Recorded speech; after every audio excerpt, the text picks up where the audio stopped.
¿Ahí?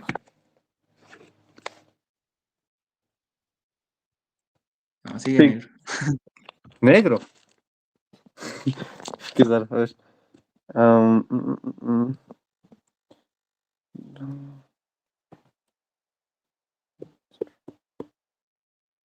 Ok. ¿Ahora?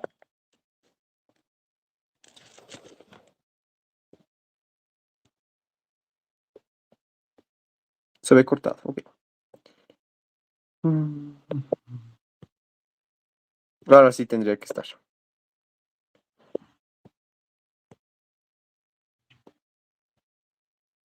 ¿Qué dicen ahí?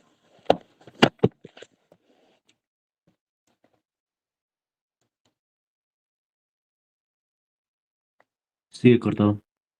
Miércoles. A ver, ahora sí. Dígame que sí. No, sigue Ah, cortado.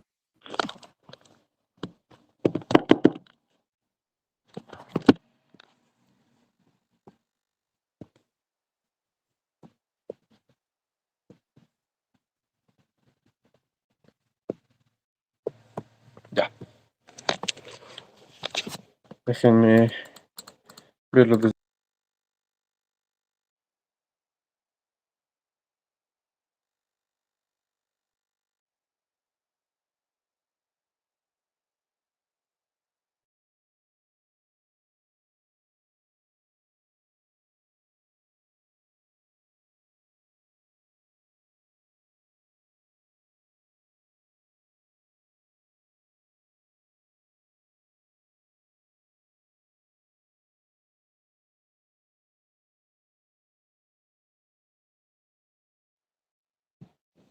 Ahora sí, ¿no? No, ¿por qué?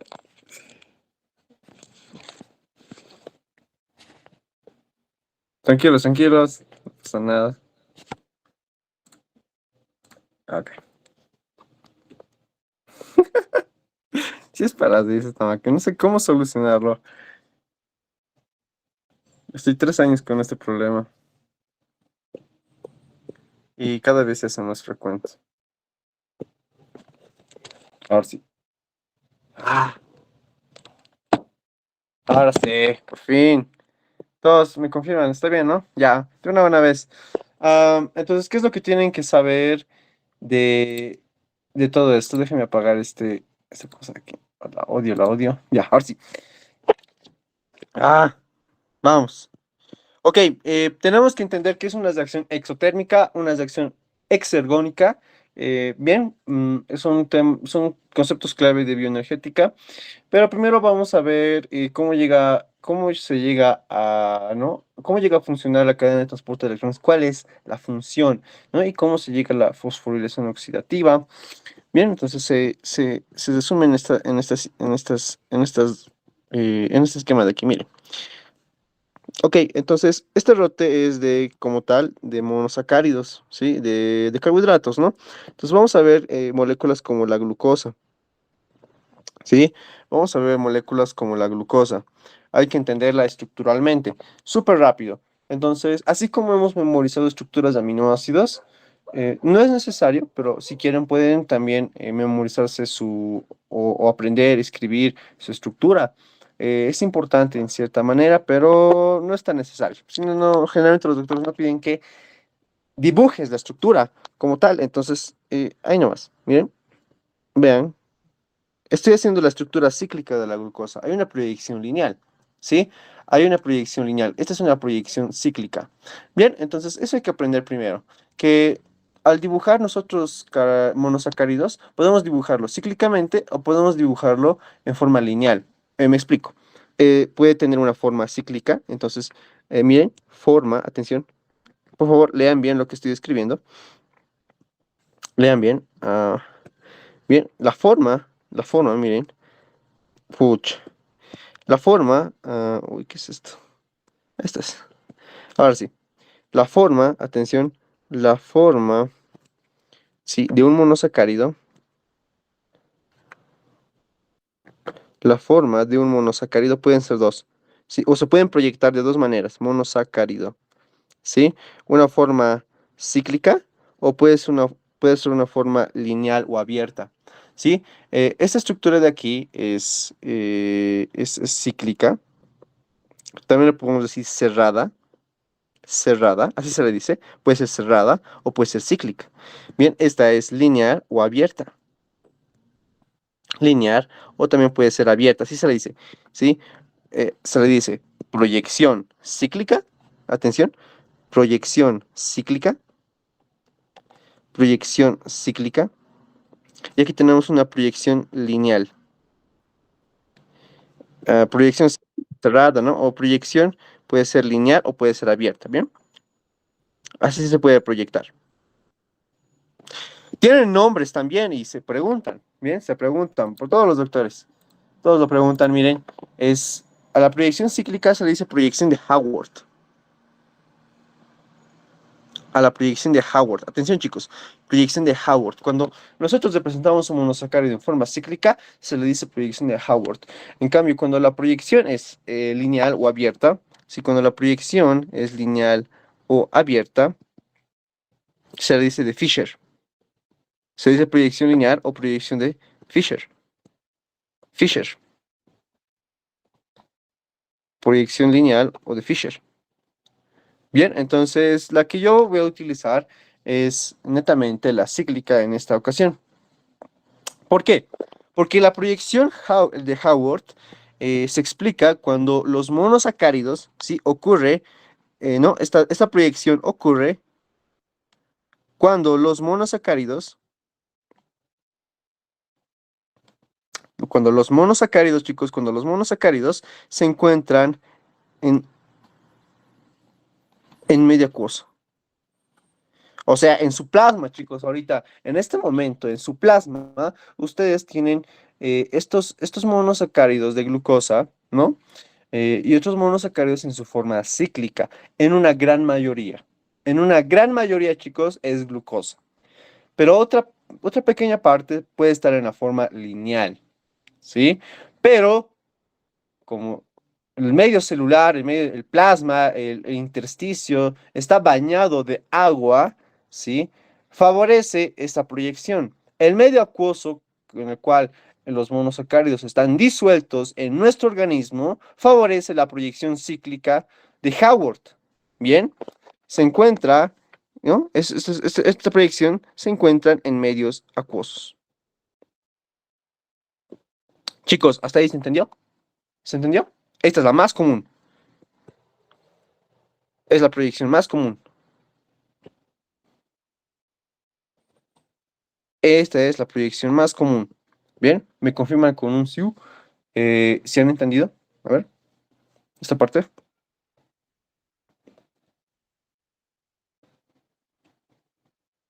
Ok, ok. Hay como que dudas. Ya, creo que falta ejemplos, ¿no? Vamos a ver en el caso de la glucosa, cómo es todo esto. Miren, la glucosa tiene 6 carbonos, ¿no es cierto? Miren, la glucosa tiene 6 carbonos. Entonces, su fórmula global, recuerden que es así, C6H12O6, ¿no ven? Entonces, vamos a representarlo en una proyección lineal. Vamos a ver cómo es linealmente la glucosa. Miren, lineal. La forma lineal tiene 6 carbonos, igual que la cíclica, pero la disposición es diferente, obviamente. Miren, miren. Entonces, la glucosa tiene esta estructura lineal.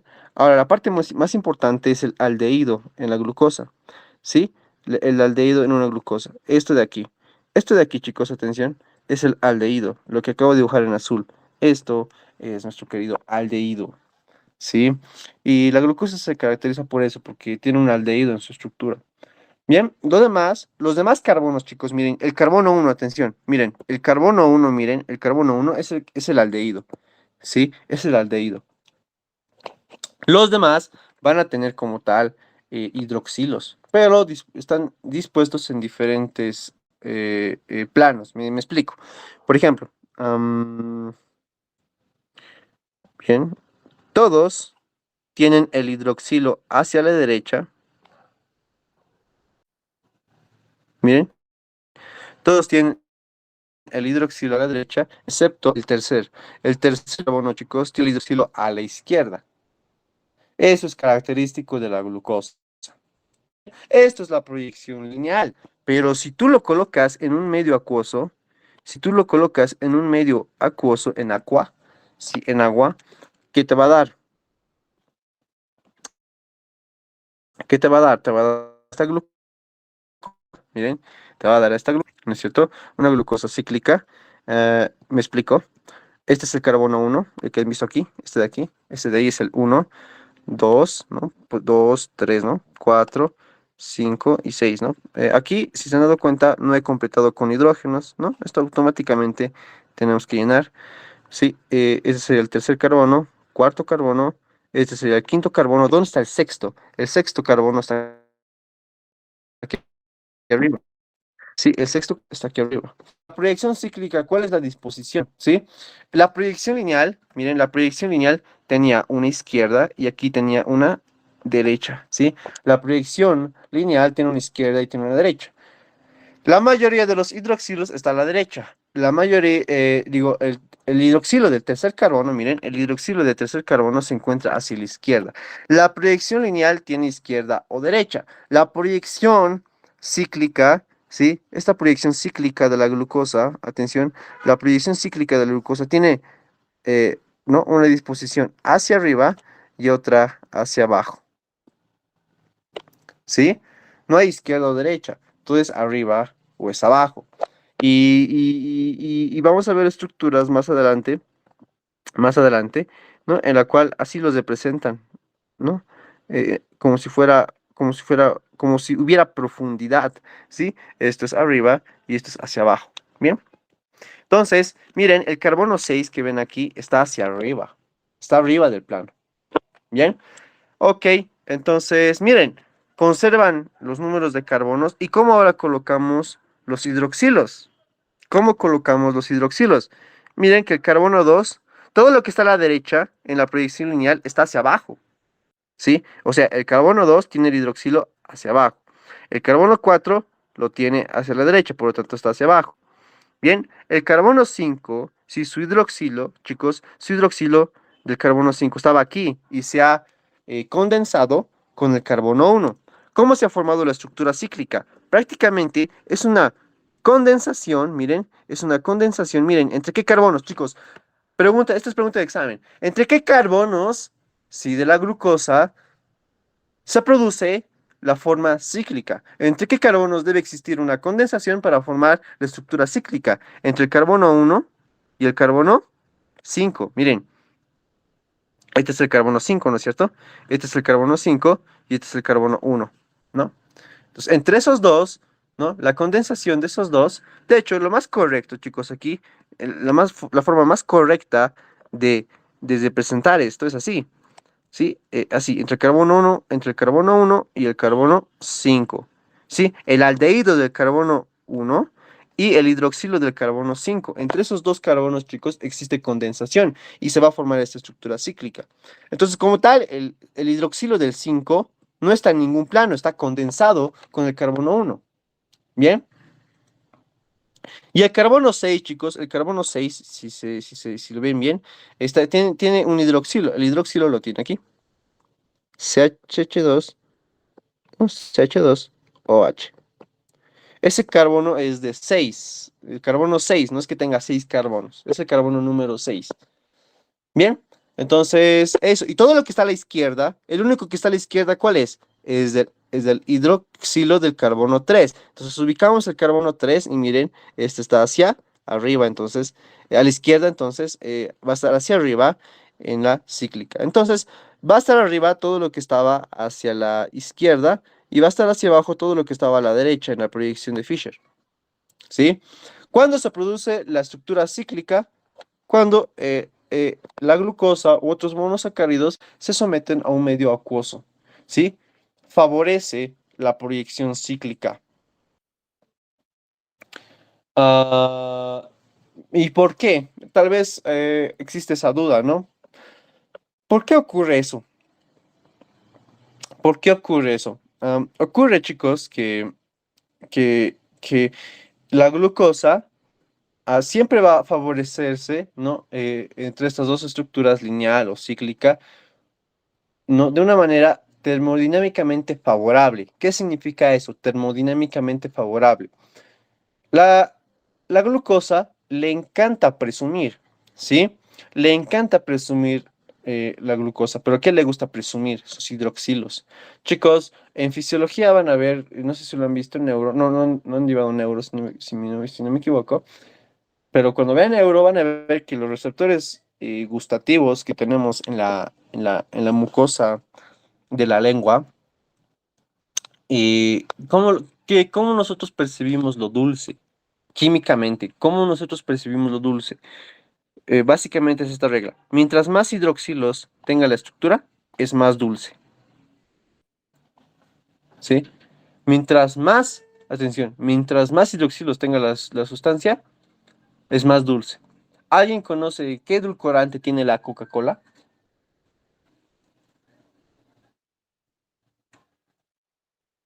¿O la Fanta Sprite? Es- eh, Van a ver las etiquetas, ¿sí? Y van a decir qué edulcorante tiene e investiguen su estructura. Van a ver que tiene muchos hidroxilos. Y la glucosa tiene bastantes hidroxilos. Es por eso que nuestros receptores gustativos lo interpretan como dulce. Los receptores del gusto, ¿no? En este caso, químicamente, de lo que es, lo interpretamos como dulce, es porque tiene gran cantidad de hidroxilos. ¿Estamos de acuerdo? Eh, Chicos, ¿se entendió esta parte de aquí? ¿Quedó más claro, tal vez, Mauricio? Perfecto. Gracias, gracias. Perfecto, Billy. ¿Sí, no? Aileen. A ver, ¿dónde están los chicos? Estamos aquí con Alejandra, Aileen, ¿se entendió? Oscar, Oscar. Aquí está Brian también. Rubén, Tiago. Perfecto. Entonces, esa, es clave, esa diferencia es clave. Les voy a hacer preguntas de esto más adelante. Bien, entonces, ¿cómo se llama la proyección lineal, chicos? Pueden escribir o pueden participar. ¿Qué nombres describe la proyección lineal? De Fisher. Fisher, la cíclica.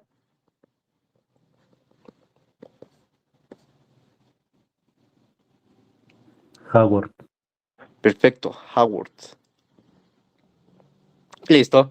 Entonces, esas dos. La que se encuentra en más concentración en tu plasma, en un 95%, alrededor del 95% de tu glucosa, o de tu glucosa en la sangre, está en su forma cíclica. Está en su forma cíclica. El resto,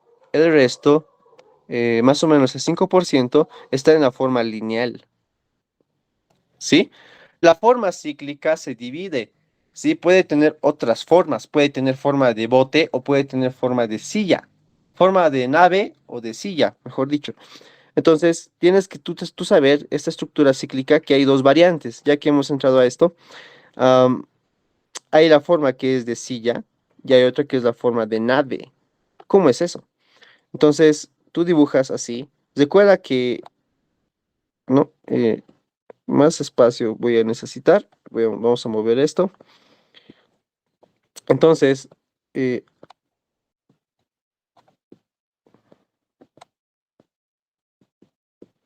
lo vamos a dibujar así.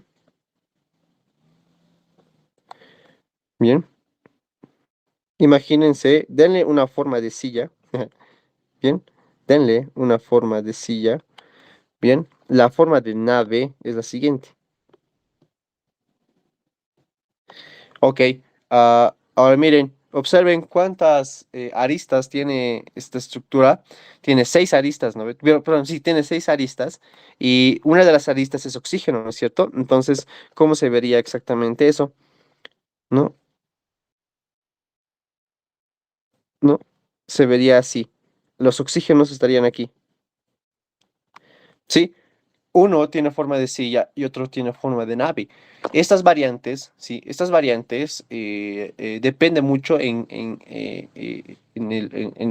medio, en este caso de pH, ¿no? Y otras influencias electrostáticas, ¿sí? Van a tener diferentes formas, o de silla o de nave. La más común es de silla. La forma de nave es muy rara de encontrar, pero no tiene ninguna importancia fisiológica. Es decir, todas estas formas van a activar no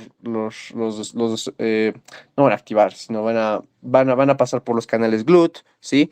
Todos van a poder pasar normal los canales GLUT, los SGLT, ¿no es cierto? Los SGLT, ¿no es cierto? Y van a pasar normal este tipo de transportadores, ¿no? No hay una forma de diferenciar no solamente voy a dejar pasar silla, ¿no? Eso no dice el GLUT. El GLUT no distingue entre silla o nave, simplemente lo deja pasar, ¿sí? Simplemente igual a que el SGLT. Si el transportador de sodio y glucosa, este cotransportador, ¿no? Transportador activo secundario, deja pasar estas glucosas sin distinción alguna. Sí, o sea, no son racistas, dicho de otra manera más simple y entendible. No son racistas, no distinguen entre formas. Bien, entonces eso hay que tener en cuenta. Esta es la silla de tipo A y esta es la silla de tipo B, ¿sí? Y esta es la forma de nave. Chicos, ¿se entendió esto? Sí, ¿no? Eh, o quieren ver, van a ver que si, bueno, después les muestro unas imágenes, van a ver que son totalmente similares, ¿ya? Entonces, eso hay que tener en cuenta, ¿no? Hay que tener en cuenta. Vamos, entonces, los monosacáridos, como conclusión, si tienen una cíclica, la proyección se llama de Howard. Si tienen una forma lineal, la proyección es de Fisher, o es lineal o abierta. Si es de Howard, es cíclica o cerrada, ¿no es cierto? Entonces, ¿cuándo ocurre? Cuando nosotros tenemos la proyección de Howard, cuando los monosacáridos se encuentran en medios acuosos. ¿Listo? Esta es la forma más común, ¿sí? Tú, yo, ustedes, todos tenemos esa estructura en mayor concentración en nuestro plasma. Bien, listo.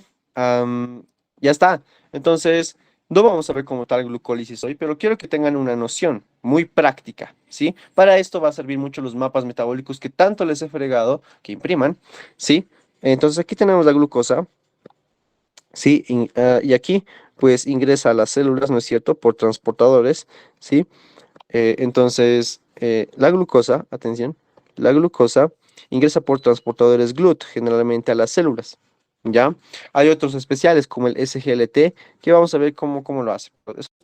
Eso después. Aquí tenemos los canales de GLUT, ¿sí? Entonces, el primer paso es que la glucosa a un gradiente, a favor de un gradiente de concentración, ingresa a la célula. Es decir, aquí va a haber más glucosa y aquí va a haber, ¿no?, menos glucosa, ¿no? Entonces, ese gradiente es aprovechado, ¿no?, por el GLUT, que lo va a difundir a la glucosa por un mecanismo de difusión facilitada, ¿no es cierto? Entonces, ya tenemos dentro a la glucosa. La glucosa, ¿no? Lo más importante, ¿no? El primer paso es convertirlo en glucosa 6-fosfato, ¿bien? ¿Sí? Después, posteriormente, se convierte en fructosa 6-fosfato. Después, fructosa 1,6 bifosfato, ¿no es cierto? Bien, después, atención, atención, después en gliceraldehído 3-fosfato, dihidroxiacetona fosfato. El gliceraldehído 3-fosfato, ¿no? Se va a convertir, ¿no?, por una serie de pasos que no nos interesan mucho, en fosfonolpiruvato, y de fosfonolpiruvato recién a piruvato. ¿No? Entonces, la dihidroxiacetona fosfato se puede interconvertir en gliceraldehído 3-fosfato. Es por eso que desde este paso todo es doble, ¿no? Todo es doble. Al final tenemos dos piruvatos. Entonces, esto es en un esquema simple lo que es glucólisis. Pero más que memorizar los pasos, ¿no? Que lo pueden hacer y les va a servir, créanme, si se memorizan estos pasos y eso, si lo hacen completo, les va a servir bastante. Bien, ¿alguien sabe de dónde viene el 2,3 bifosfoglicerato? Pero antes, el 2,3 bifosfoglicerato, chicos, atención, eh, lo hemos visto, ¿no? En las maratónicas, así bien, someramente. No era nada muy, o sea, muy explicatorio, ¿no? Muy detallado, mejor dicho. No, pero tengo entendido de que tienen una noción de qué es lo que hace, ¿sí? Yo les voy a explicar de dónde viene, pero ustedes tienen que saber qué es lo que hace. Sí, creo que en fisiología sanguínea han visto eso. ¿Alguien sabe qué es lo que realmente hace? ¿Qué efecto tiene el 2,3-bifosfoglicerato en la hemoglobina? ¿Qué efecto tiene? ¿Alguien? Disminuye su Hace que afinidad, Ok, una persona, por favor. Tiago, vamos con Tiago. disminuye su afinidad por el oxígeno. Bien, entonces, ¿qué es lo que hace? El 2,3-bifosfoglicerato, ¿no? Y lo podemos colocar muy esquemáticamente, así como tú lo dijiste. Lo que hace es, ¿no? Agarra a la oxihemoglobina, ¿sí? Y va a disminuir la afinidad de la hemoglobina por el oxígeno. Es decir, la hemoglobina se va a separar del oxígeno y el oxígeno ya no se va a unir, ¿sí? Ya no se va a unir porque ha modificado, no estructuralmente, ha modificado, ah, ¿no? Los sitios de unión, ¿sí? No los sitios, ha modificado la disposición de aminoácidos, ¿sí? Y ha hecho que aleje el hierro, ¿sí? De su plano de unión con el oxígeno, ¿bien? Con una imagen les voy a explicar esto, se explica mejor, ¿ya? Pero por el momento quiero que sepan que disminuye la afinidad de la hemoglobina hacia el oxígeno, es decir, va a promover que el oxígeno se libere de la hemoglobina. Eso es muy importante. Ahora, esto, chicos, proviene de la glucólisis, ¿sí? Esto proviene de la glucólisis. Bien, esto proviene de la glucólisis y específicamente de, no por una vía menor, así se le llama, una vía menor de la glucólisis, que se llama la vía de Rapaport-Lubering, ¿sí? Por la vía de Rapaport-Lubering, Leu-Bering, vamos a escribirlo bonito, Leu-Bering, Lubering, la vía de Rapaport-Lubering. Entonces, para que no lo diga nada a medias. Bien. Por un paso, recuerden que aquí el glicerido 3-fosfato se convertía en 1,3-bifosfoglicerato. Bien, en 1,3-bifosfoglicerato. Después, ¿sí? Después se convertía en 3-fosfoglicerato. Bien, no es muy importante, pero para entender esta parte sí. Entonces, el 1,3-bifosfoglicerato, chicos, ¿no? Se lo va a convertir en 2,3-bifosfoglicerato, ¿sí? Entonces, yo quiero que entiendan, ¿no? ¿Cómo ocurre esto? 1,3-bifosfoglicerato. ¿Qué te está diciendo, Billy? 1,3-bifosfoglicerato. ¿Qué te está diciendo? Puedes deducir, ¿no? Aquí, y esto va para todos, ¿no? Glicerato tiene 3 carbonos, ¿no es cierto? Y en el carbono 1 y en el carbono 3 tenemos 2 fosfatos, ¿no? El carbono 1 y en el carbono 3 hay 2 fosfatos. Y para convertirlo a 2,3-bifosfoglicerato, simplemente, sí, simplemente tenemos que desordenar, ¿no ve? Cambiar el fosfato del carbono 1 al carbono 2. ¿Cómo se llama ese tipo de reacción, Billy? Esta reacción enzimática. Cuando intercambiamos solamente el orden de las moléculas. A ver, Brian, Rubén.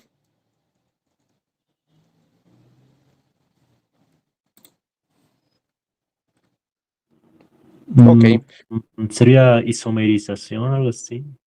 perfecto. Bien, Bill. Bien. Para que todos me entiendan. 1, 2, 3. Dice 1,3-bifosfoglicerato. Bien, tienen que dibujar un glicerol. Bien, entonces para todos. Sí, glicerol. El glicerol, sí, es 1, 2, 3 carbonos. Sí, y en cada carbono tiene hidroxilos. En cada carbono hay hidroxilos. En cada carbono hay hidroxilos, ¿no es cierto? No, aquí, CH, CH2. Esto es el glicerol, ¿sí? Este es el glicerol. Pero ¿cuándo se convierte en glicerato? ¿Cuándo ocurre eso? ¿Cuándo ocurre aquello? Cuando nosotros oxidamos al glicerol, ¿sí? Me explico. Aquí está. Este es el glicerol, pero ¿cómo sería? ¿Cómo se vería como glicerato? Así, miren. Ahí está. Esto es, chicos, como tal, nuestro glicerato. Esto es un carboxilo, ¿no es cierto? Es un grupo ácido. Por eso se le llama ato, ¿no? Porque se ha convertido en ácido. ¿Bien? Tiene un carboxilo, chicos. Entonces ahora es glicerato, ya no es glicerol, ahora es glicerato. Se ha oxidado un carbono. Bien, entonces todo esto lo vamos a translocar, vamos a decir aquí. Y miren, aquí está. Ujú, ahí está, miren. Entonces vamos a dibujar al 1,3-bifosfoglicerato. ¿Cómo es eso? Miren, ahí está. Entonces, rayos, miren. Entonces, miren, aquí tenemos, ¿no?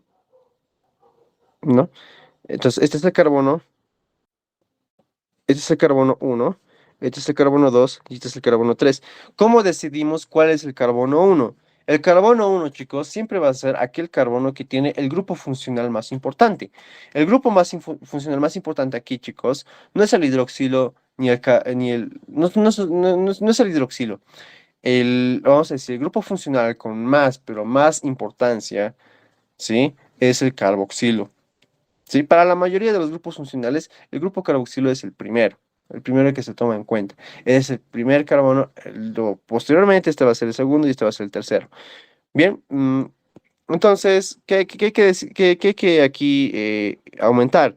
¿No? Que en el carbono 1 y en el carbono 3 hay dos fosfatos, ¿no ven? Entonces, eh, vamos a modificar un poco esto y vamos a colocar con azul los fosfatos. Miren, fosfato, fosfato. Entonces, miren, en el carbono 1 y en el carbono 3 ahora tenemos fosfatos. ¿Sí? Ahora miren, ¿qué ha pasado aquí? ¿Qué ha pasado? El 2,3-bifosfoglicerato, ¿cómo va a ser entonces?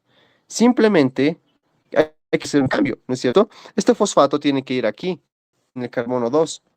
Entonces, miren, ¿qué es lo que pasa? Simplemente esta reacción, ¿qué es lo que hace? Agarra ese fosfato y lo va a colocar en el otro hidroxilo del carbono 2. Ahora es 2,3-bifosfoglicerato. ¿Sí?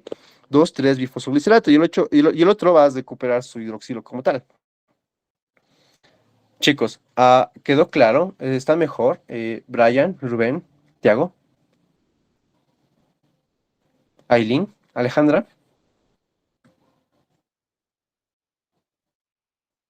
bien, da, Dayana,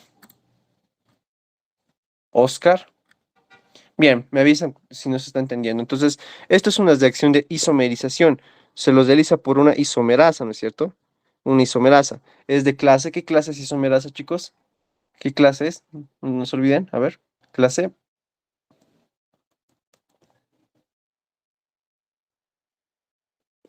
¿Qué clase enzimática pertenece a la isomerasa? Clase 5, ¿no es cierto?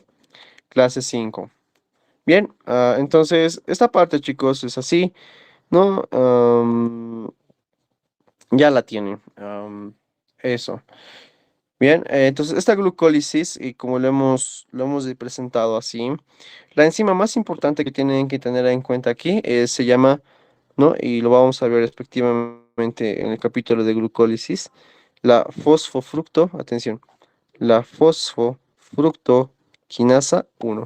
Bien, lo voy a dibujar completo, atención, lo voy a dibujar completo, fosfofructoquinasa 1.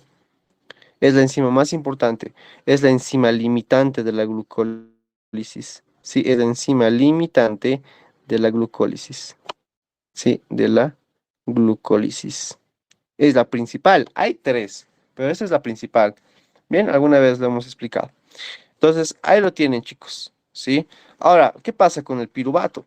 El piruvato, sí, el piruvato va a ingresar, ¿no?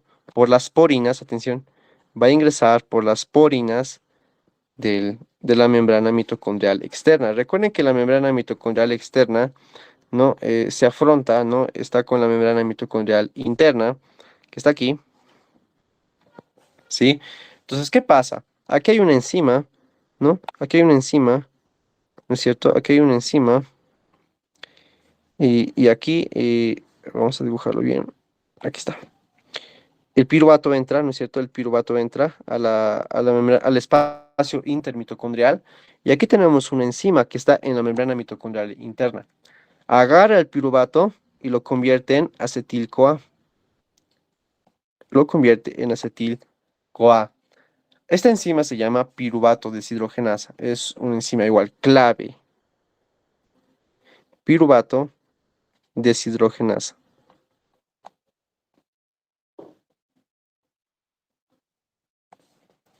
Bien, y el acetil-CoA va a ingresar, atención, ingresa a lo que nosotros conocemos como el ciclo de Krebs. Bien, ingresa a lo que conocemos como el ciclo de Krebs en la matriz mitocondrial. En la matriz mitocondrial. Bien, pero no te olvides que en la membrana mitocondrial interna tenemos también, atención, tenemos complejos, ¿no es cierto? Tenemos complejos. 1, 2, 3, 4. Vamos a dejar aquí el 5. Bien, atención. Tenemos aquí, atención, un complejo 1. Aquí tenemos un complejo 2, ¿no es cierto? Aquí tenemos un complejo 3, bien. Y aquí tenemos un complejo 4, ¿no es cierto? Y aquí tenemos el complejo 5. Bien, aquí tenemos el complejo 5. Bien, ese es el complejo 5. Entonces, esta es nuestra cadena de transporte de electrones. Bien, ¿no? La cadena de transporte de electrones. La cadena de transporte de electrones. Bien. La cadena de transporte de electrones. Electrones. Sí, cadena de transporte de electrones. Entonces, ok, ¿cómo interactúa la cadena de transporte de electrones con la glucólisis, con la oxidación del piruvato y el ciclo de Krebs? Bien, recuerden que en la glucólisis obtenemos NAD y ATPs, ¿no es cierto? Un claro ejemplo aquí es donde aquí obtenemos ATPs. Sí, aquí obtenemos ATPs. Y por aquí, por esta reacción, igual obtenemos NAD reducido. Bien, NAD reducido. Entonces tenemos NAD reducido, tenemos ATP que viene de la glucólisis, ATP y NAD, ¿bien? ATP y NAD reducido. Ahora, de piruvato a acetil-CoA, igual, hemos obtenido NAD reducido, ¿sí? NAD reducido. Entonces, este paso de aquí de la piruvato deshidrogenasa realiza lo que llamamos, atención, no, realiza lo que llamamos oxidación del piruvato. Se ha oxidado. Oxidación del piruvato. Entonces, de la oxidación del piruvato, chicos, obtenemos un NAD reducido. De la glucólisis, que aquí lo vamos a colocar, ¿sí? De la glucólisis, ¿no? De la glucólisis, nosotros obtenemos NAD reducido y ATP, como lo ven ahí. De la oxidación del piruvato, NAD reducido, ¿no es cierto? Y del ciclo de Krebs, ¿qué obtenemos? Del ciclo de Krebs obtenemos, ¿no es cierto? Obtenemos lo propio, NAD reducido, FAT reducido y también uno que otro ATP. Bien, obtenemos NAD reducido, obtenemos FAT reducido, también obtenemos ATP en algunos tejidos y en otros tejidos GTP. Bien, GTP. Entonces, miren chicos, el ciclo de Krebs, la oxidación del piruvato, la glucólisis están vinculadas a la cadena de transporte de electrones. Bien, ¿cuál es el objetivo? Que todo lo que se produce aquí, chicos, NAD reducido, ATP, ¿no? El FAT reducido, como lo ven aquí, FAT, ¿no? FAT reducido, el NAD reducido, todos estos van a ir a la cadena de transporte de electrones a ciertos complejos. Bien, me explico. Los FATs, atención chicos, los FAT, ¿sí? Los FAT, los FAT reducidos, aquí vamos a colocar, los FAT reducidos van a ir al complejo 2. Chicos, según el esquema que yo estoy dibujando, el FAT reducido, ahora miren, ya no tiene los hidrógenos, pierde hidrógenos, ¿sí? Está perdiendo, ha perdido hidrógenos. ¿A eso cómo le llamamos, chicos? ¿Oxidación o reducción?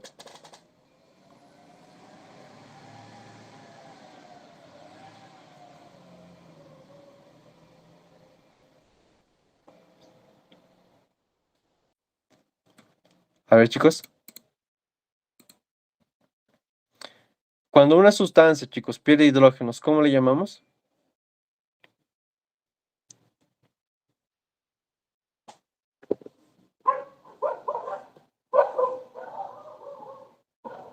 Ya. Ok. Tenemos una sustancia X, chicos. Si tiene hidrógenos y lo pierde como tal los hidrógenos, lo llamamos oxidación. Bien. El proceso contrario, cuando X, no, más bien gana un hidrógeno, lo llamamos reducción. Entonces, esos dos tienes que tener muy, pero muy en cuenta. Cuando perdemos hidrógenos es oxidación. Y cuando ganamos más bien los hidrógenos, le llamamos reducción, cuando los ganamos. Cuando la sustancia pierde, es oxidación. Cuando la sustancia gana, es reducción. Independientemente de que se gane o se pierda hidrogeniones, los conceptos de oxidación y reducción tienen que quedar claros, chicos, ¿ya?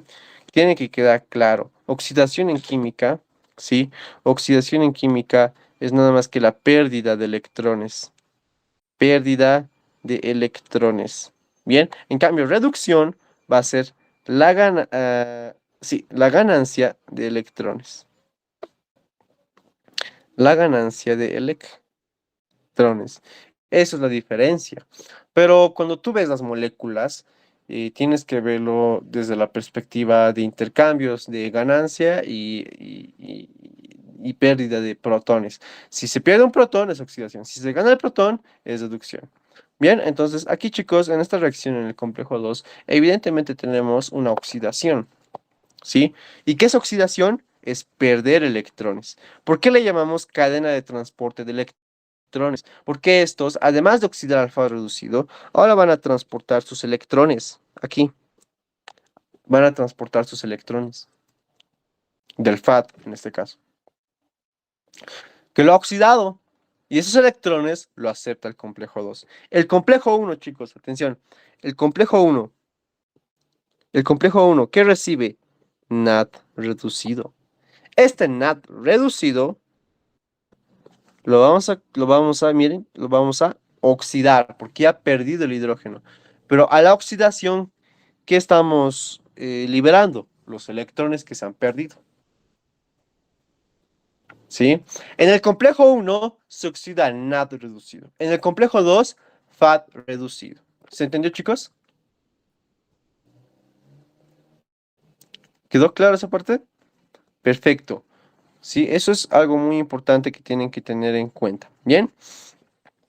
Preguntable, preguntable. Entonces, todo el NAT que se produce en ciclo de Krebs, oxidación del piruvato, glucólisis, pues termina aquí como NAT reducido. Y listo. Y se oxida en el complejo 1. Y los electrones los acarrea, los aísla el complejo 1, lo transporta. ¿Y quién transporta los electrones del FAD reducido? Es el complejo 2. El FAD reducido, chicos, se oxida en el complejo 2 y termina siendo FAT oxidado. ¿Qué rayos tienen que ver el complejo 3 y el complejo 4? Para eso tienen que entender el siguiente flujograma. Entonces, el flujograma que tienen que tener en cuenta es el siguiente, ¿no?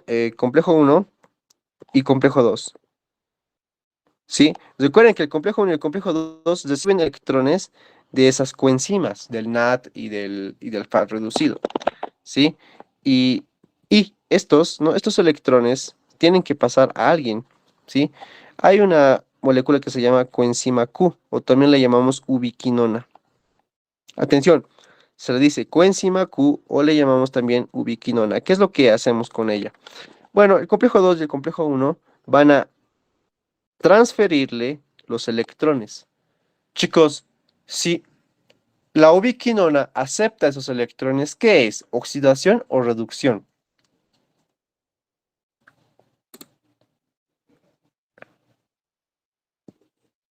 Reducción. Perfecto, entonces la ubiquinona ahora está reducida, porque ahora va a transportar esos electrones. ¿A dónde? La ubiquinona lo va a transportar al complejo 3. El complejo 3 va a aceptar esos electrones, porque ¿quién lo transportó? La ubiquinona. La ubiquinona transporta electrones del complejo 1 y complejo 2 al complejo 3.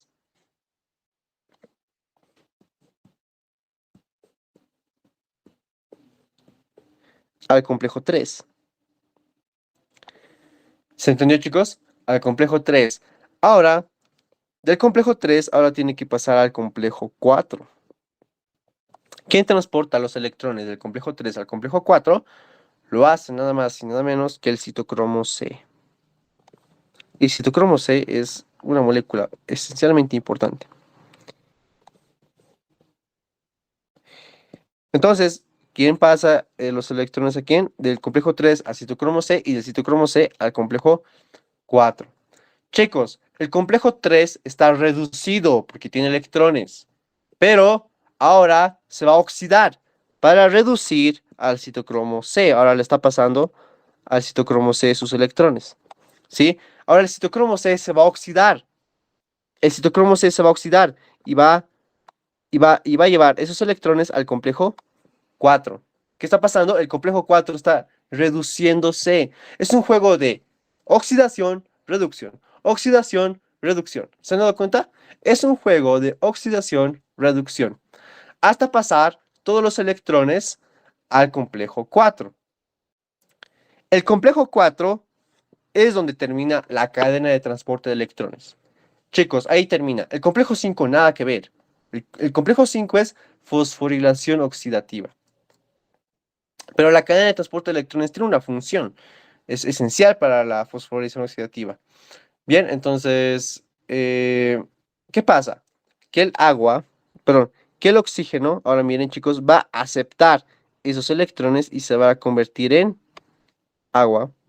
Un medio de oxígeno se convierte en agua. O sea, es decir, un átomo de oxígeno, ¿no?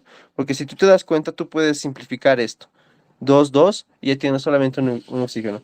Un átomo de oxígeno, no la molécula, un átomo de oxígeno se convierte en agua.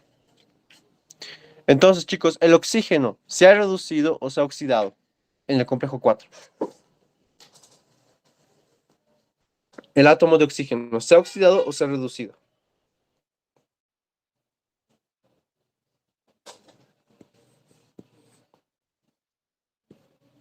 ¿Qué dicen? El átomo de oxígeno se ha oxidado o se ha reducido en el complejo 4. Reducido. Se ha reducido.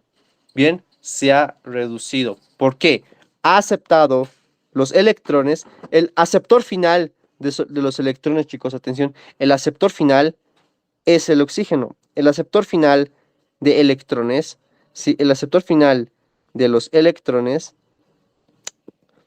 el aceptor final de los electrones es el átomo de oxígeno, sí, y se convierte en agua. Pero además de eso, está ganando protones. Y cuando una sustancia gana protones, se reduce. Entonces, ese es el fin. ¿De dónde? Miren, el complejo 1, chicos, ¿a qué coenzima oxidaba el complejo 1? NAT. El NAD, ¿no? El NAD reducido. Oxidaba al NAD reducido y este se oxidaba, ¿no es cierto? NAD oxidado. Y en el complejo 2, ¿quién era? FAD. FAD reducido. Sí, FAD reducido. Y este se oxidaba, ¿no es cierto? A FAD oxidado. Entonces, si se dan cuenta, los electrones provenían de aquí. Estos electrones provenían de aquí, ¿no? De aquí igual FAD. Esos electrones, mire, ¿cuál es la función de la cadena de transporte de electrones? Al final, ¿qué es? Producir como tal agua, porque quien acepta los electrones al final del NAD y del FAD, de los NAD y de los FAD, es el oxígeno y se convierte en agua. Ese es uno de los objetivos, ¿no? Esto ustedes lo conocen en física como agua metabólica. ¿Sí? Agua metabólica. Mira, y al día se produce una cierta cantidad, dependiendo de qué consumas, ¿no? De qué macromolécula. Agua metabólica. Bien, perfecto. Entonces, pero si se dan cuenta, NAD y FAT, ¿de dónde vienen? Hemos dicho, viene de la glucólisis, de la oxidación del piruvato, del ciclo de Krebs. Viene, chicos, del catabolismo. Entonces, uno de los conceptos que tenemos que revisar este rote es bien, catabolismo y anabolismo. Bien, catabolismo y anabolismo. Entonces, la glucólisis es catabolismo porque estamos oxidando la glucosa. ¿Qué es la oxidación del piruvato? No es nada más que, valga la redundancia, es prácticamente oxidar, degradar el piruvato a acetil-CoA. ¿No? Estamos oxidando, estamos catabolizando. En el ciclo de Krebs, ¿qué estamos catabolizando? El acetil-CoA que entra. Y producto de esas oxidaciones tenemos electrones. ¿Y quién transporta los electrones? ¿Quién transporta los electrones a la cadena de transporte de electrones? Valga la redundancia, NAD reducido, FA reducido. Son los que acarrean los electrones hasta la cadena de transporte de electrones. En la cadena de transporte de electrones, estos se oxidan y esos electrones terminan en agua. Pero esa es una función. ¿La otra función qué es? La otra función es que actúan como bombas, ¿sí? Como bombas. Van a llevar, ¿sí?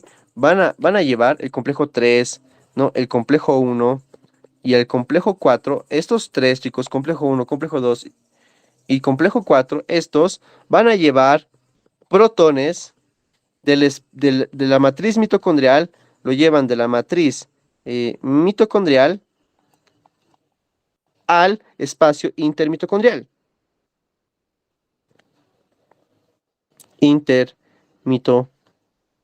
Espacio intermembrana, sería, ¿no? Mejor dicho. Espacio intermembrana. Ahí está. Ese es el fin. ¿Qué es? Llevar protones de un lado a otro. Entonces, ¿cómo se vería esto en nuestro esquemita? Entonces, aquí está, miren, nuestra membrana mitocondrial externa. Está súper feo, lo sé. ¿No? Así lo podemos hacer. ¿No es cierto? Ahí está. ¿Y qué pasa? ¿Qué pasa? Pues lo voy a hacer con verde. Miren, lo voy a hacer con verde. Lo voy a hacer con verde. Miren. Del complejo 1, miren, los protones, recuerden que aquí, eh, ¿no? Como cualquier solución, hay protones, ¿no es cierto? Hay cierta acidez en la matriz mitocondrial. Todo esto se va a llevar por los complejos, ¿no? Se va a llevar por los complejos. ¿Y qué vamos a generar? Miren, ¿qué vamos a generar? Un gradiente. ¿Qué vamos a generar? Un gradiente. Donde aquí va a haber más protones en el espacio intermembrana, va a haber más protones que en la matriz mitocondrial. Eso es un gradiente, ¿no, chicos? ¿Qué dicen? Eso es un gradiente. Eso es un gradiente. ¿Sí? Eso es un gradiente. Y este gradiente que observamos, ¿no? Aquí hay más, aquí hay menos. Le llamamos gradiente electroquímico. O también se le llama gradiente quimiosmótico. ¿Bien? Esos dos nombres tiene. Gradiente electroquímico o quimiosmótico, podemos decirlo. O quimiosmótico. ¿Sí? Quimiosmótico. ¿Quién genera el gradiente electroquímico o quimiosmótico? ¿Quién lo genera? La cadena de transporte de electrones. La pregunta es, ¿cómo? Pero, Mauro, ¿cómo ocurre esto? Ok, les dije que actúan como bombas, pero ¿cuál es el motor? El motor son los electrones. Los electrones, ¿qué es lo que hacían? Atención, ¿qué es lo que hacían aquí nuestros queridos electrones? ¿Sí? Pues como tienen cargas negativas y están dentro de los complejos, sirve de atracción de esas cargas positivas hacia los canales que están dentro de los complejos. Entonces, ¿quién los atraía? Los electrones que se están transportando constantemente. ¿Me dejo entender? O sea, es como que los atrae, ¿sí? Los atraen los electrones en la cadena de transporte de electrones y los protones se acercan a los complejos y es como que se succiona. ¿Sí? Es como que se va acercando este protón y el complejo 4 hiciera, se lo succiona. Pero ¿quién lo atrajo? Los electrones. Pero ¿quién lo succiona? Como tal es el complejo 4, el complejo 3, el complejo 1. Esos complejos simplemente lo transportan. Pero ¿quién los atraen? ¿Quién los atraen? Los electrones, ¿no? Le dicen como que ven, ven, ven. Se acercan y lo succionan. ¿Bien? Lo succionan. Es algo así. Bien. Ok. Entonces, este gradiente electroquímico, ¿quién lo forma? La cadena de transporte de electrones. Y también formamos agua metabólica. Esas son las dos funciones de la cadena del transporte de electrones. Esa es son los dos más importantes de muchas otras funciones que tiene la cadena de transporte de electrones. No termina ahí, ¿sí? Cuando vemos cadena de transporte de electrones, vamos a ver qué rol tiene la cardiolipina, que es un fosfolípido, que tiene que ver con la sífilis, ¿sí? Vamos a ver, ¿sí? Vamos a ver qué tiene que ver esto con las sustancias reactivas de oxígeno. Obvio, va a haber una relación con las sustancias reactivas de oxígeno, ¿no? Vamos a ver que la cadena de transporte de electrones, ¿sí? Tiene relación con el ciclo de Krebs. Ayuda al ciclo de Krebs en un paso, ¿sí? Hay muchas otras funciones que no estoy mencionando, pero uno, se forma agua metabólica. Sí, en la cadena de transporte de electrones se forma agua metabólica. Entonces, eso podemos colocar, ¿no? Y que no quede duda de aquello, ¿sí? Que no quede duda, chicos. Aquí se produce agua metabólica. Es donde el oxígeno, es donde el oxígeno se reduce a agua. ¿En qué complejo? Complejo 4. Y 2, se genera un gradiente quimiosmótico, como podemos ver aquí. Ahora, otra cosa es la fosforilación oxidativa. ¿Sí? Recuerden que este es el complejo 4, ¿no? Y esto va a ser, ¿no? La parte de fosforilación oxidativa.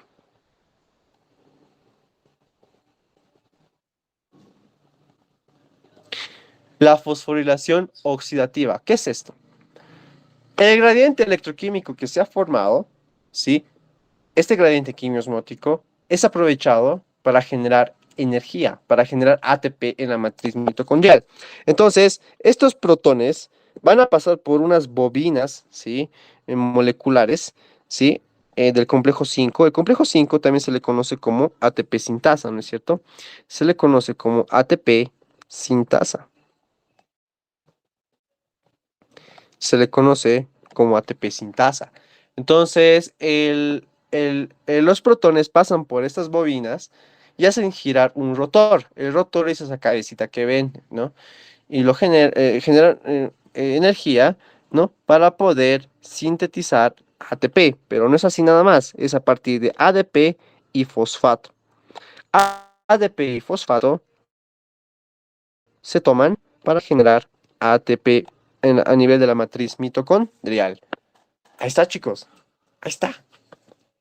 Eso es fosforilación oxidativa. ¿Por qué se le dice oxidativa? Porque es producto de oxidación. Oxidación de la glucosa, oxidación del piruvato, oxidación en el ciclo de Krebs. Todo ese producto de oxidación, pérdida de electrones, al final, ¿quién nos lo transportan? ¿Quién nos lo acarrean? FAT y NAT. Termina en el complejo 1 y en el complejo 2. Lo transportan hasta el complejo 4, los electrones reducen el agua, ¿no? Y a la vez acarrean, ¿no? Atraen protones y los complejos los succionan hasta el espacio intermembrana. Ese gradiente, ¿sí? Es aprovechado, ¿no? ¿No? A favor de un gradiente de concentración por ATP sintasa, aprovecha esa energía para poder sintetizar ATP. Eso es la fosforilación oxidativa y solamente comprende al complejo 5. Obviamente, sin cadena de transporte de electrones no hay fosforilación oxidativa. Es un requisito, porque sí o sí necesitamos gradiente electroquímico. ¿Bien? Ya me perdí. Bueno, creo que se entendió.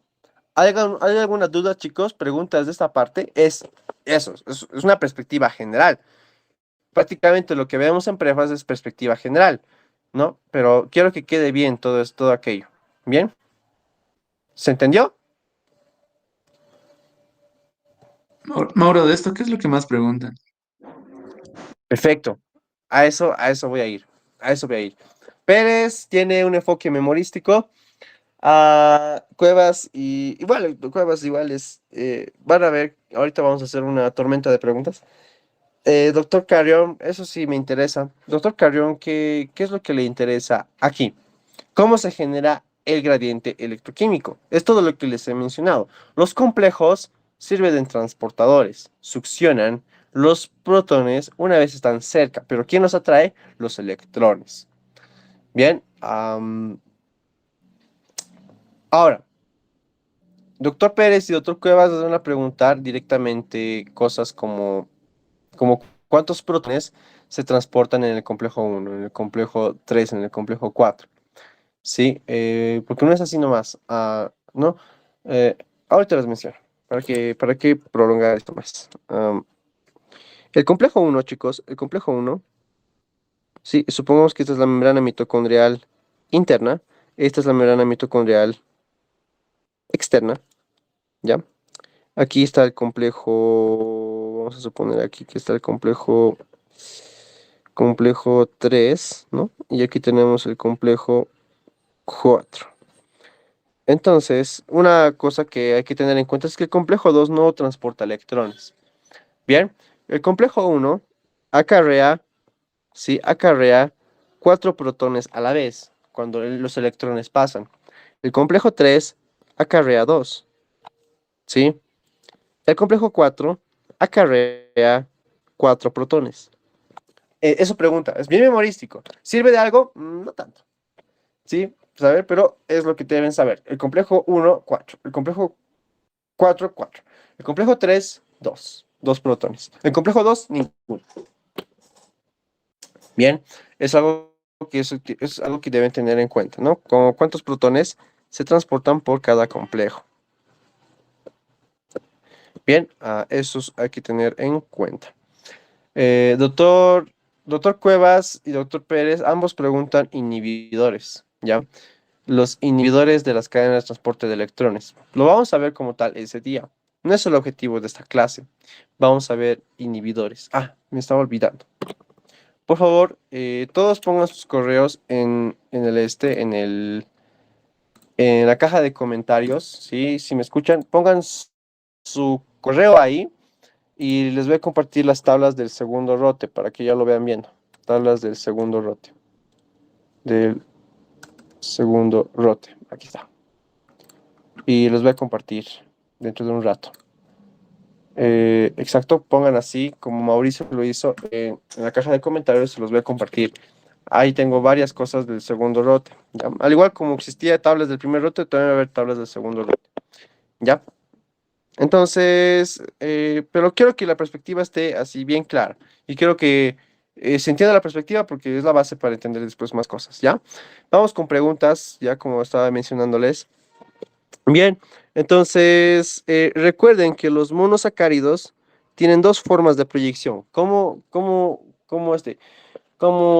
son esas formas de proyección, chicos? ¿Cuáles son las dos formas de proyección de monosacáridos? De las estructuras de monosacáridos. Lineal. ¿Cuántas formas hay? Lineal y cuál más.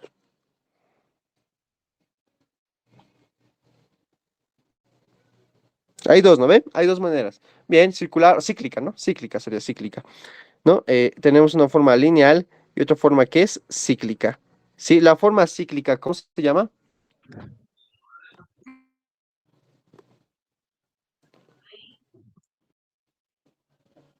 La proyección cíclica, chicos, Howard. ¿cómo se llama?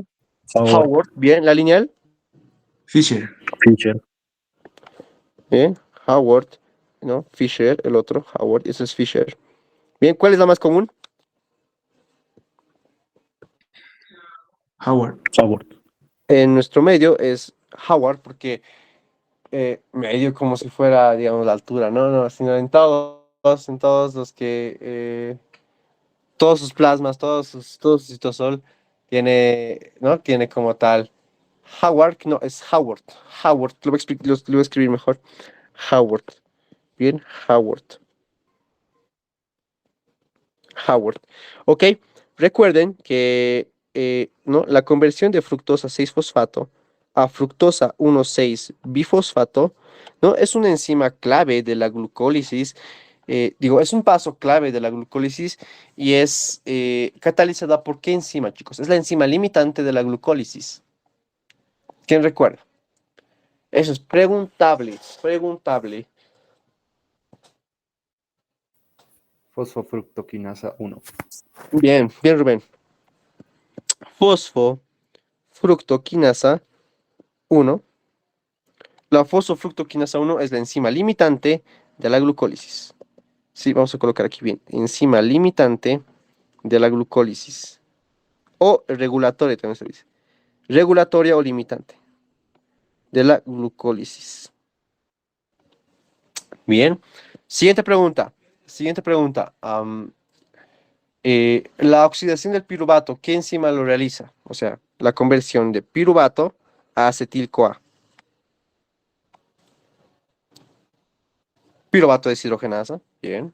La piruvato deshidrogenasa es una enzima clave igual. Bien. Ok. Bien. ¿Cómo se llama, no? ¿Cómo se llama aquella coenzima? Sí, coenzima que, no, primero, eh, sí, ¿qué coenzima se oxida en el complejo 1?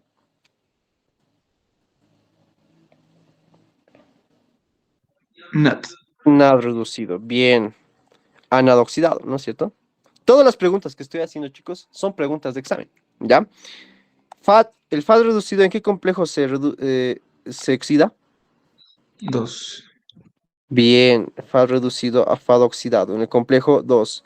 Bien, el oxígeno, ¿dónde se reduce? En agua. No se oxida, se reduce. Miren que el oxígeno se reduce, no se oxida como el NAT o el FAD. 4. Bien, bien, bien, bien. Vamos, el complejo 4. Bien, el complejo 4. Ok, otra cosa. El complejo 1, ¿cuántos protones bombea al espacio intermembrana? 4. Perfecto, 4 protones. Pregunta de Pérez, ¿no? El complejo 2, ¿cuántos? Ninguna. Ninguno. Complejo 4, 4. 4. 4 protones. Bien. El complejo 3, 2. perfecto. El complejo 3, ¿no? Bombea y transporta, es lo mismo, 2 protones. Bien. ¿Por qué razón se transportan? ¿Por qué razón? ¿Cuál es la razón fisiológica para bombear protones al espacio intermembrana? ¿Cuál es el fin de todo esto? Crear un gradiente ¿Cómo se llama ese gradiente? electroquímico. O también llamado quimio-osmótico, ¿no? Lo has dicho bien. Quimio-osmótico o electroquímico, ¿sí? Y este gradiente quimiosmótico, ¿sí? ¿Qué es lo que hace? ¿No? Agarra el ADP y el fosfato, ¿sí? Y lo va a convertir en ATP, pero no lo hace solo el gradiente como tal. ¿Quién aprovecha el gradiente para poder, para poder sintetizar este ATP en la matriz mitocondrial?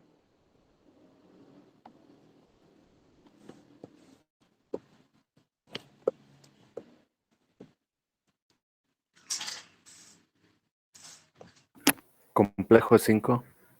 O la ATP sintasa, ¿no? Perfecto, bien, Rubén. Complejo 5 o ATP sintasa. Bien, ATP sintasa. Fiu. Bien. Ok, pasemos a la siguiente parte. Pasamos a la siguiente parte. Todas las preguntas que he hecho son clave. Sí, son clave. Ya hemos visto otras cosas importantes también. A ver, ok. Que no he preguntado, pero vamos a preguntar ahora. Por ejemplo, cuando pasamos de una forma lineal, ¿no? Una proyección lineal de glucosa. Bien, bien, bien, bien, bien. Pero sí, como les digo, esos detalles lo vamos a ver en el este. Pero es buena pregunta y entre doctores hay diferencias.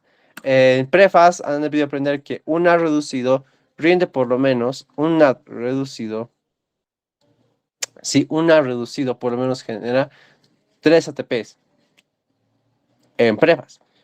Pero entonces aquí voy a colocar algo que es clave, doctor Cuevas y doctor Pérez consideran que un NAD reducido equivale a 2.5 ATPs.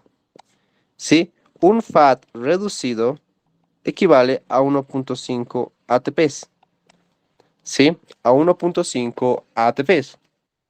Bien, el doctor, atención, el doctor Carrion sigue considerando como la antigua. Un NAT reducido igual a 3 ATPs. Y un FAT reducido, 2 ATPs. Me avisan, los que están por lo menos con él, me avisan si lo sigue considerando así. Por lo menos en sus exámenes parciales he visto que sí, considera todavía como 3 y 2 respectivamente. En cambio, Cuevas y Pérez, lo más exacto es decir 2.5 ATPs por cada NAT y 1.5 por cada FAT reducido. Es lo más correcto, según desde mi perspectiva. Am, me explico. Y esto les va a encantar. Y esto les va a encantar. Se necesitan 4 protones del gradiente, atención, se necesitan 4 protones del gradiente que pasen por el complejo 5, atención, que pasen por el complejo 5 para sintetizar un ATP. Un ATP, solamente un ATP. Pero si se dan cuenta, aquí, ¿qué hemos dicho? Por cada NAD reducido, miren, por cada NAD, chicos, por cada NAD, lo voy a hacer aquí otro esquema para que se entienda. Quiero que esta parte es muy, muy, muy esencial. Complejo 1, complejo 2, complejo 3, complejo 4. Bien, hemos dicho, ¿no? Hemos dicho, y vale la pena repetir, que el complejo 1 transporta 4 protones, ¿no es cierto? El complejo 2, nada. El complejo 3, 2 protones. El complejo 4, 4 protones. ¿Estamos de acuerdo, chicos? ¿Sí, no? ¿Todos me siguen? ¿Sí, no? Perfecto, me están siguiendo todos, ya. Entonces, ¿dónde se oxida el NAD reducido? Aquí, se oxida aquí, a NAD oxidado, ¿ya? NAD oxidado. Ahora miren, los electrones. El electrón que deja, chicos, el electrón que deja. Ese electrón promueve que los 4 pasen al otro lado, ¿no? Por el complejo 1. Ahora, cuando este pasa, ya no va a pasar al complejo 2, recuerden. ¿Dónde, ¿Cómo va a llegar el electrón al complejo 3, chicos? ¿Cómo va a llegar este electrón al complejo 3? ¿Cómo llega? Por la ubiquinona.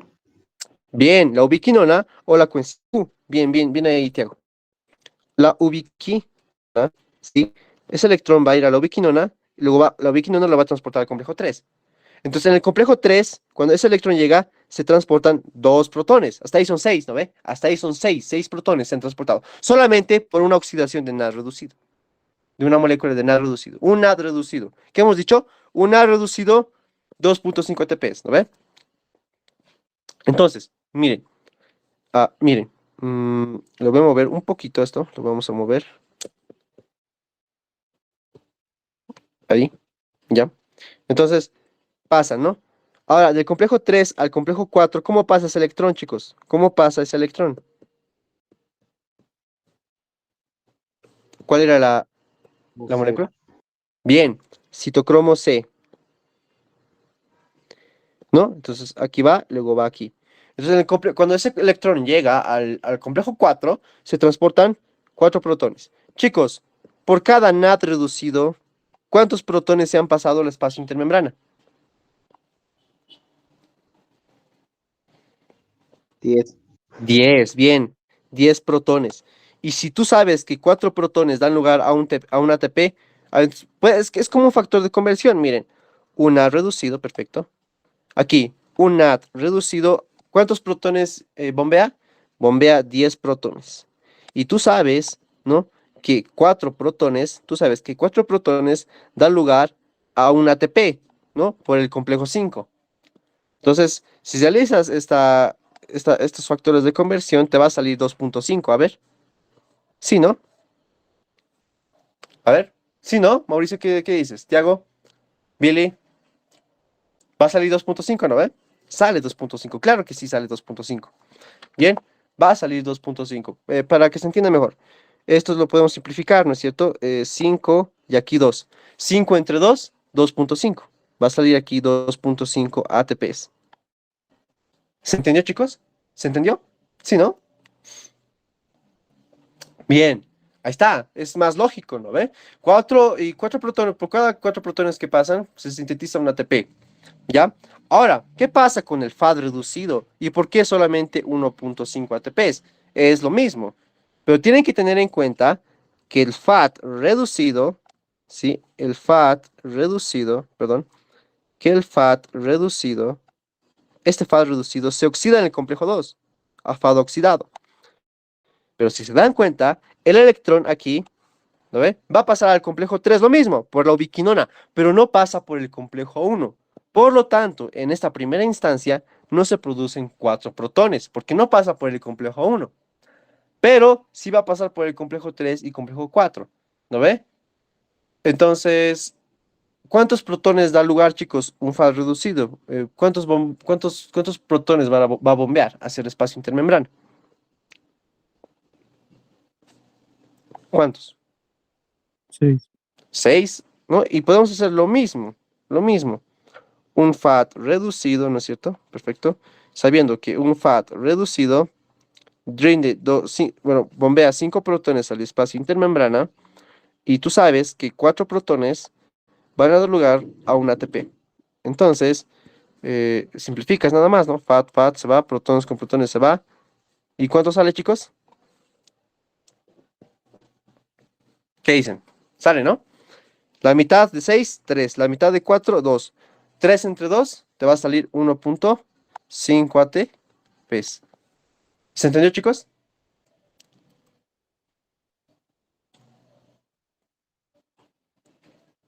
Bien, bien. Está bien. Entonces, 4 protones, chicos, un ATP, ¿sí? 4 protones que pasen por el complejo 5, un ATP. ¿Ya? Bien, no sé quién lo preguntó, pero igual, o sea, que vean esto es una ventaja extra que tienen, ¿sí? Solamente es de pasar y no olvidarse de los conceptos clave que hemos visto, ¿ya? Entonces ya prácticamente hemos visto varias preguntitas nomás del segundo lote. Bien, hasta ahí todo bien, ¿no, chicos? Para pasar a la parte de anabolismo y catabolismo, ya iba a explicar qué son reacciones energónicas, todo lo que es energía libre y energía calórica, ¿bien? Ya, bien, pasemos. Sí, he preguntado todo. No se olviden del 2,3-bifosfoglicerato. Sí, es el 2,3-bifosfoglicerato viene de la glucólisis, del 1,3-bifosfoglicerato, por una isomerización, por una isomerasa. ¿Sí? Esa salita que ven aquí, de 1,3 a 2,3-bifosfoglicerato, es la vía de Zappa por Lubering. ¿Qué es lo que hace? Disminuye la afinidad del oxígeno, la afinidad de la hemoglobina hacia el oxígeno, lo cual hace que el oxígeno se libere. ¿Eso es importante? Sí, es muy importante porque eso lo conocemos como el efecto de Bohr, ¿no ve? El efecto de Bohr, ¿no? Para liberar oxígeno a los tejidos que tienen poco oxígeno, ¿no? Que son ácidos. Cuando un tejido se pone ácido es una señal para hacer el efecto de Bohr, ¿ya? Y que es prácticamente esto, que es disminuir la afinidad de la hemoglobina hacia el oxígeno para poder liberar oxígeno y este vaya a la célula.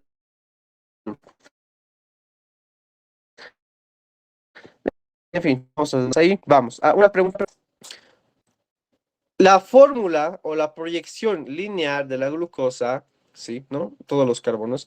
¿Qué carbonos se tienen que condensar para formar la estructura cíclica? Carbonos. ¿Entre qué carbonos? 1 y 5. 1 y 5. Perfecto, perfecto, perfecto. Ya, vamos. Entonces tenemos aquí una célula. Aquí tenemos una célula. Aquí tenemos núcleo. Aquí tenemos, vamos a suponer, una mitocondria con su membrana mitocondrial interna, la cresta mitocondrial. ¿Sí? Aquí tenemos lisosoma, aquí tenemos mitocondria, aquí tenemos núcleo. Bien, ¿qué más tenemos? Aquí peroxisoma. El peroxisoma. ¿Qué más? Sí, eso es todo. Vamos. Y aquí tenemos el citosol, ¿no? Citosol o citoplasma. Miren, cada vez que yo escriba C, significa catabolismo. Todo lo que yo escriba con A es anabolismo.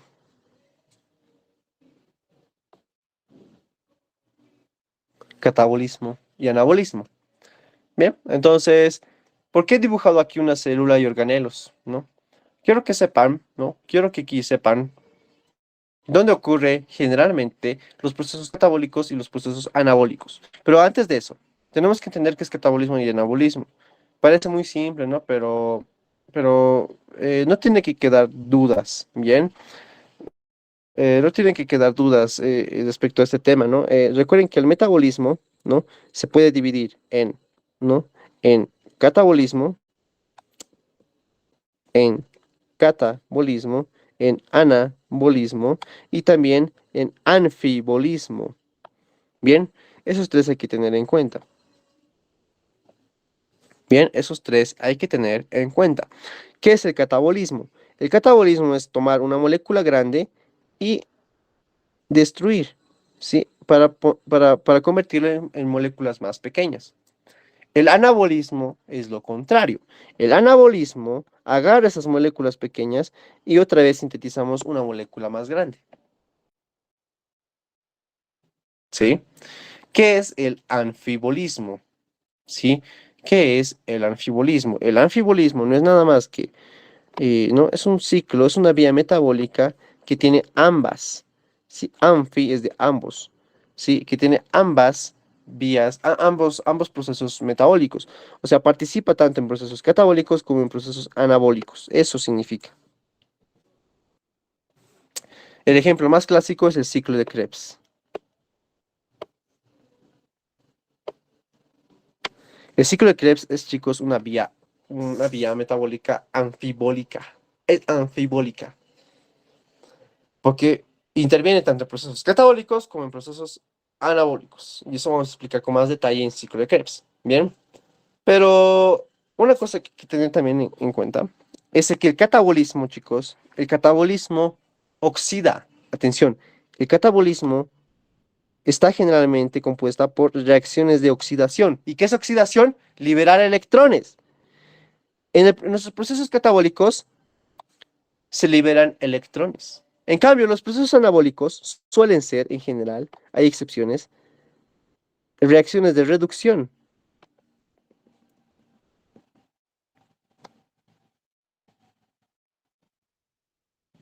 Son de reducción. ¿Y qué es reducción, chicos? ¿Qué es reducción?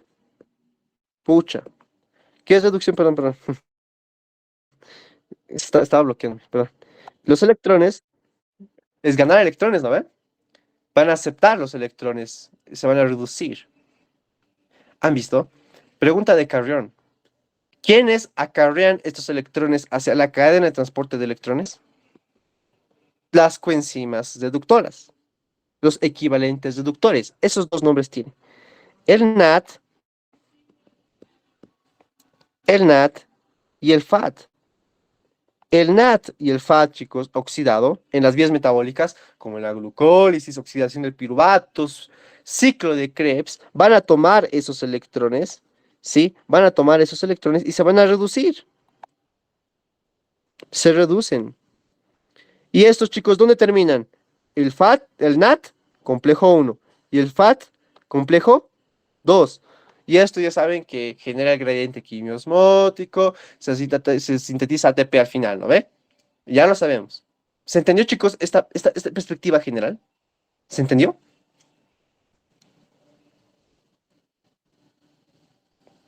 Billy, Zubén, Tiago, perfecto. Bien. Conclusión. Las vías catabólicas, que son de destrucción de moléculas grandes a pequeñas, libera electrones. Estos electrones son llevados por ¿qué? Coenzimas reductoras, así se le llama. Ese es un nombre que reciben.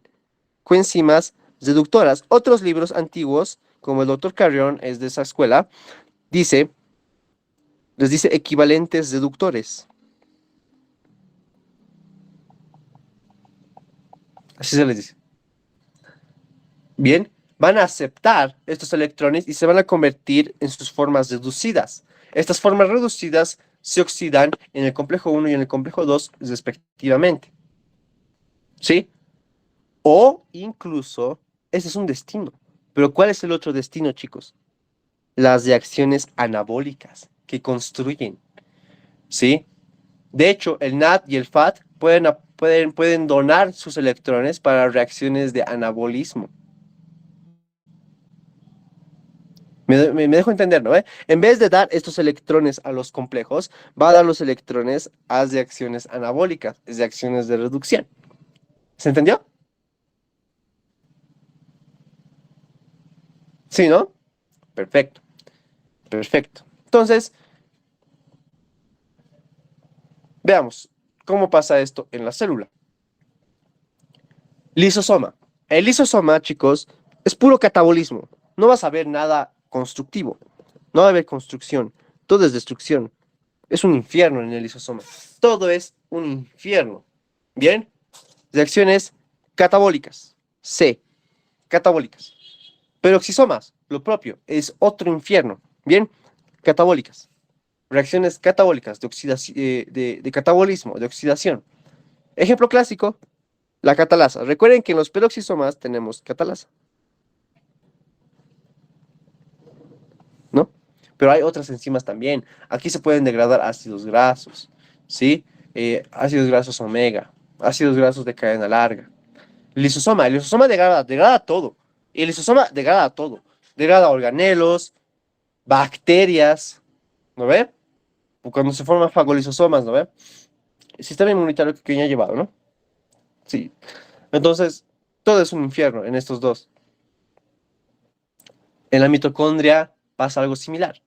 En la mitocondria, en la matriz mitocondrial, si somos más explícitos, más específicos, ocurren reacciones catabólicas. Ocurren reacciones catabólicas. Bien, generalmente, todos los datos que estudiaron, chicos, es de manera general. Hay pequeñas excepciones, pero es de manera general se cumple. El lisosoma, los peroxisomas y la matriz mitocondrial se encargan de reacciones catabólicas de destrucción. O sea, en estos se van a generar electrones. Citosol. En el citosol ocurren reacciones anabólicas. Si ocurre en el citosol una vía, generalmente es anabólico. Generalmente. Porque hay excepciones. La excepción en el citosol es la glucólisis, chicos. La glucólisis es oxidativa, pero ocurre en el citosol. No cumple esa regla. En el citosol ocurren, ¿no? Generalmente reacciones anabólicas, pero la excepción es la glucólisis porque es catabólica. Bien. Ahora, en el núcleo, chicos, el núcleo tiene naturaleza anabólica también. ¿Sí? Tiene naturaleza anabólica, construir moléculas. Por ejemplo, duplicar el DNA antes de la mitosis. ¿No ve? Está duplicando, está sintetizando, está construyendo nuevas moléculas. Generalmente es anabólica. Hay ciertas reacciones que son catabólicas, pero no es general. O sea, lo general es que sea anabólico el núcleo. Bien, entonces, esas dos cosas hay que tener en cuenta. Bien, hay que tener en cuenta. Ok, entonces voy a aquí hacer una lista que les va a servir. Por ejemplo, ciclo de Krebs. Chicos, ¿qué dicen? ¿Anabólico o catabólico? Según la ubicación.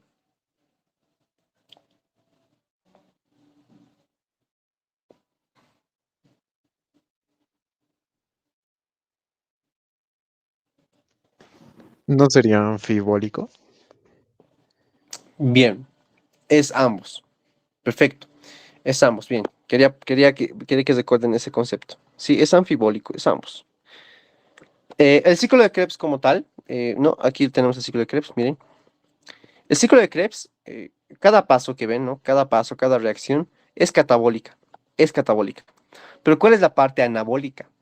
Por ejemplo, el succinil-CoA, como ustedes deben recordar, el succinil-CoA se podía unir con la glicina, ¿no es cierto? ¿Con la glicina para qué? Para poder sintetizar al final hemo, ¿no es cierto? Hemo. Y hemo, miren, a partir de cosas pequeñas hemos construido algo más grande, que es el hemo. Entonces, miren, el ciclo de Krebs participan de acciones anabólicas, como la síntesis de hemo. ¿No ve? Pero no es como tal porque el succinil-CoA no, o sea, las reacciones propias del ciclo de Krebs son catabólicas, pero cuando estas se salen, pueden iniciar reacciones anabólicas.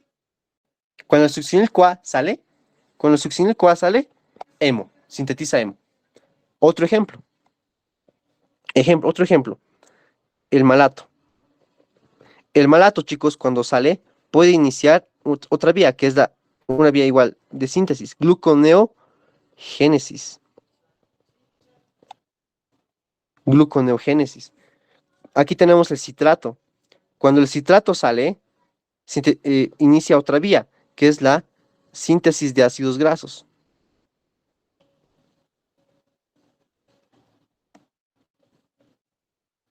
¿Me dejo entender?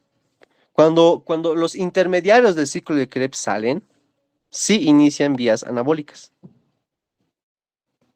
¿Se entendió, Tiago? O no sé quién ha participado.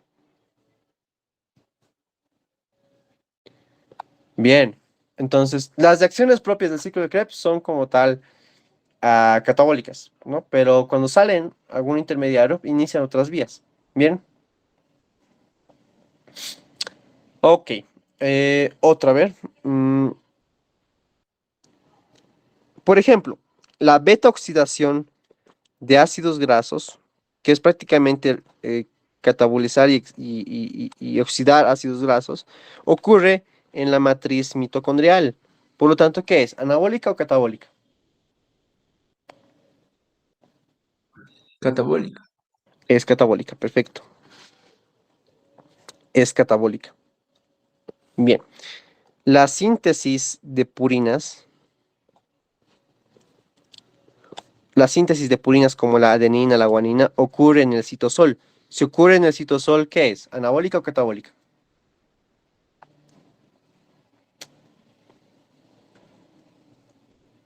Bueno, la palabra síntesis ya te está dando una pista, ¿no? No tienes que memorizarlo. Mis reglas son generales, pero no es algo con lo que se tienen que guiar. Síntesis de purinas te está diciendo síntesis. Están sintetizando algo más grande. ¿Lo ve? Por lo tanto, es anabólico. Si yo les digo síntesis de DNA o duplicación del DNA es lo mismo, síntesis o duplicación es lo mismo, o replicación incluso, ocurre en el nucleoplasma, en el núcleo. ¿Qué es? ¿Anabólico o catabólico? Anabólico. Perfecto, porque se está sintetizando algo más grande, ¿no? Anabólico. Bien, es lo que quiero que tengan en cuenta, ¿sí? Cada vía que veamos en todo el rote y en el resto de los rotes, tienen que considerarlo así. Bien, desde una perspectiva anabólica o catabólica. Bien, y la ubicación, eso es lo más importante, la ubicación. Bien, vamos a ver tipos de reacciones en bioenergética. ¿Sí? Las reacciones. Las reacciones, ¿sí? Las reacciones pueden involucrar calor o energía libre.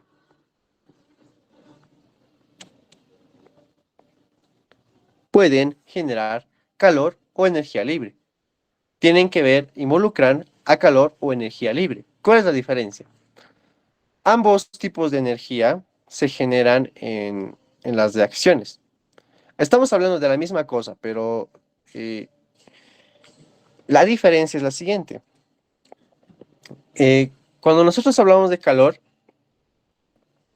¿no? Supongamos que esto es un medio, una célula, y aquí ocurre una reacción de A a B, ¿sí? Y ocurre que de A a B se libera calor, ¿sí? Se libera energía de A a B. Se está liberando energía. Si se libera calor, ¿sí? Se le dice reacción exotérmica.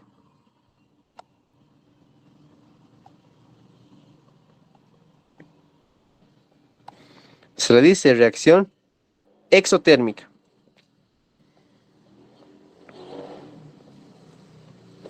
¿Ya? Pero ¿qué pasa?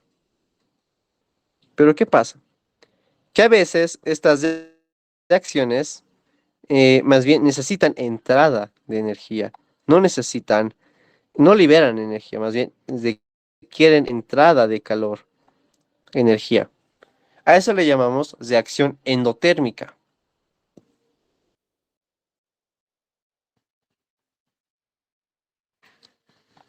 Ahora, ¿por qué estoy hablando de calor? ¿Y por qué recibe esa denominación estas reacciones? Cuando liberan calor, las reacciones son exotérmicas. Cuando más bien necesitan entrada de calor para que la reacción ocurra, se le dice endotérmica. Bien, ¿por qué lo menciono así, chicos? El calor se disipa, ¿sí? Parte de lo que genera la reacción o necesite, ¿sí? Parte de esa energía se pierde, ¿sí? Se disipa. Y es lo que nosotros lo interpretamos como temperatura en nuestros cuerpos, ¿sí? Las reacciones en nuestro cuerpo generan calor. Y esas reacciones, ¿sí? No, al generar o necesitar esa energía, ¿sí? No se la obtiene por completo.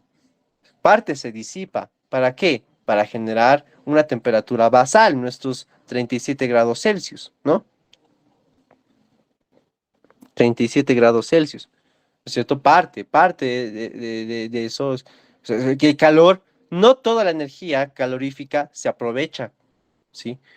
Porque parte, como les dije, se disipa y eso da la temperatura. Pero la otra parte sirve ¿no?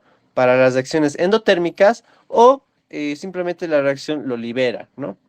Pero parte de esa energía, chicos, parte de esa energía, ¿cuál es el objetivo del calor? Las reacciones exotérmicas liberan calor, eso no queda duda. Parte de ese calor, ¿sí? Esa energía calorífica se va a convertir en la temperatura, ¿no? Va a dar la temperatura. Pero parte de eso tiene que entrar en otras reacciones que son endotérmicas, ¿sí? Que son endotérmicas. Pero si se dan cuenta, en ese proceso, ¿no? En ese proceso en el que el calor se libera y luego entra a la otra reacción endotérmica, tarda, no es directo, tarda y normalmente requiere, ¿no? Normalmente requiere de otras sustancias, ¿no? Que transporten esa energía. Entre esas es el ATP, ¿sí? El NAT reducido, el FAT reducido, ¿sí? Tienen que hacerlo, pero en ese proceso se pierde esa energía calorífica y nos da la temperatura corporal.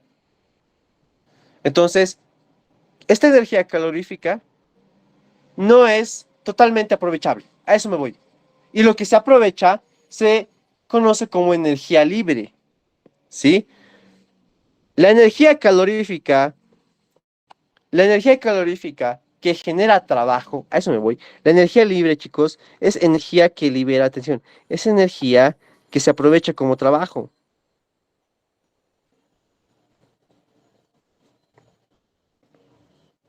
Y tiene el mismo concepto. Tiene el mismo concepto. De A a B. O igual de A a B. ¿No es cierto? Entonces, cuando que hay entrada de energía calorífica que es aprovechable como trabajo, ¿sí? Se le dice reacción endergónica. Endergónica. Pero en cambio es una reacción endergónica. Pero en cambio, cuando libera energía, ¿no? No, energía libre, se le dice reacción exergónica. ¿Qué es? Aquella energía que se aprovecha como trabajo. Es lo que realmente, ¿no? De la energía calorífica se aprovecha como trabajo. Eso es la diferencia. Y se mide de diferente manera. Estas reacciones exotérmica o endotérmica, ustedes lo conocen como, o se mide en forma de entalpía. En forma de entalpía. En cambio, cuando hablamos de trabajo, estamos hablando